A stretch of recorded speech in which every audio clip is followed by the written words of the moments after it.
একজন তো করে দিয়ে ওলে ওলে যা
আজি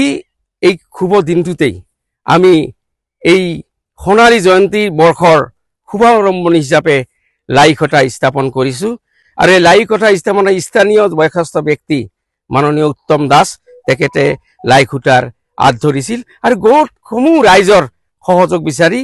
আমি এই লাইখুটা স্থাপন কৰিলো জয় গুৰু শংকৰ বহুত দুখ কষ্টৰ মাজেদি একালৰ এঘৰৰ চতালৰ পৰা মুকলি আকাশত আহি এই পক্ষীপাৰা পালনামে আজি 50টা বছৰ গৰকিছে এই 50 বছৰৰ দুখ কষ্ট আমাৰ মাজত আছে হেহে অহা 30-31 জানুৱাৰী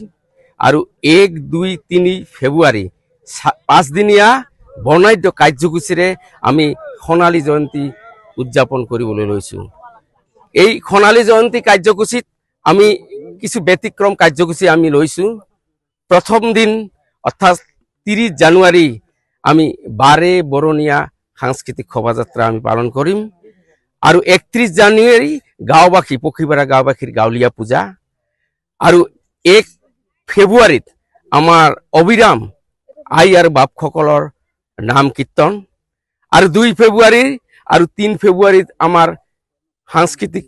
কাৰ্যসূচী আমাৰ মাজত আছে আমি ইতিমধ্যে 2 ফেব্ৰুৱাৰীত ভাগ্যশ্ৰী আমি আমন্ত্ৰণ কৰিছো আৰু 2 ফেব্ৰুৱাৰীত সাংস্কৃতিক জগতত আলোড়ন সৃষ্টি কৰা ভক্তপ্ৰাণ ৰাইজৰ মাজত যথেষ্ট সমাদৰ পৰা আমি আমন্ত্ৰণ কৰিছো বিদ্যাসাগৰক এই সকলো কাৰ্যসূচীত 5 দিনীয়া বৰ্ণাঢ্য কাৰ্যসূচীত ভক্তপ্ৰাণ ৰাইজৰ শুভাশীষ আশীৰ্বাদ আৰু সহযোগ বিচাৰি আমি পক্ষীপাৰাবাসী ৰাইজে কামনা কৰিছো এইবেলি আমি কেৱল পক্ষীপাৰাবাসীত আমি আবদ্ধ নাথাকি আৰেজাৰ বিভিন্ন ভক্তপ্ৰাণ ৰাইজ বিভিন্ন অঞ্চলৰ ভক্তপ্ৰাণ ৰাইজৰ আমি সহযোগ বিচাৰি ইতিমধ্যে আমি কাৰ্যসূচীবোৰৰ আগবাঢ়িছো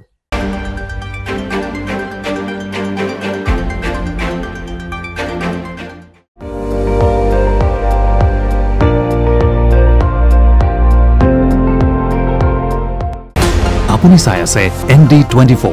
সৰ্বশ্ৰেষ্ঠ নহয় সৰ্বোত্তমৰ দৌৰ